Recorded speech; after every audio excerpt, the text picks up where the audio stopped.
Ce mercredi 12 août, W9 diffuse un documentaire consacré à Claude François et intitulé Claude François, les derniers secrets.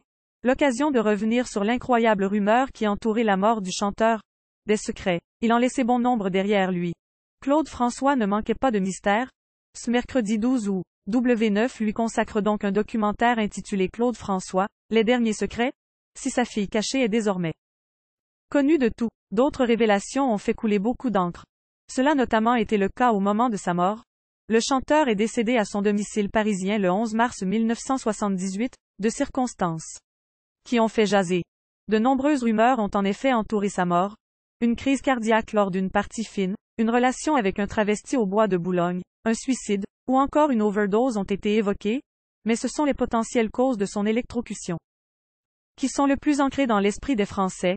Doit-il sa mort à un séchoir électrique ou à un vibromasseur? Cette théorie n'a pas manqué d'attiser la curiosité. Tout est parti de l'annonce de sa mort, faite par Europe 1. La station de radio assurait alors que Claude François se serait électrocuté en changeant une ampoule, une version reprise par l'ensemble de la presse. C'est là que le bât blesse. Cette folle rumeur autour de la mort de Claude François. Certes, remplacer une ampoule en ayant les pieds dans l'eau n'est pas des plus malins, mais difficile de concevoir que cela puisse entraîner la mort. Il n'en fallait pas plus pour alimenter le scepticisme général. Pour l'opinion publique, cela ne faisait aucun doute, la réalité de sa mort était forcément moins reluisante. Et la théorie du sextois fait son bonhomme de chemin. La sœur du défunt, Josette François, n'a pas tardé à monter au créneau. Certains adorent le rendre désaxé. D'autres ont dit qu'il était homo, ce qui n'était pas le cas. Et quand bien même, ce n'est pas un péché, on lui aussi donné l'image d'un maniaque du sexe. C'est vrai qu'il aimait les femmes, je ne peux pas le nier, mais pas au point de raconter autant d'histoires, déplorait-elle dans les colonnes de France Soir, et de mettre les points sur les « sa mort est stupide. C'est un accident ?» Quitte à en décevoir certains, Claude François est bel et bien décédé électrocuté, après avoir tenté de redresser une lampe alors qu'il prenait un bain. Depuis plusieurs semaines, l'applique de sa salle de bain avait tendance à pencher.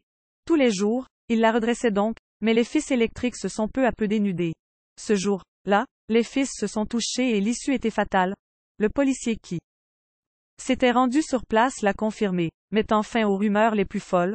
On constatait un hématome quasi rectiligne sur l'épaule droite, qui indiquait très clairement une chute, se remémorait Michel Pleiber, l'inspecteur qui travaillait alors au service de l'identité judiciaire auprès du Parisien en 2018, et de détailler, cette chute lui fait violemment heurter le rebord de la baignoire.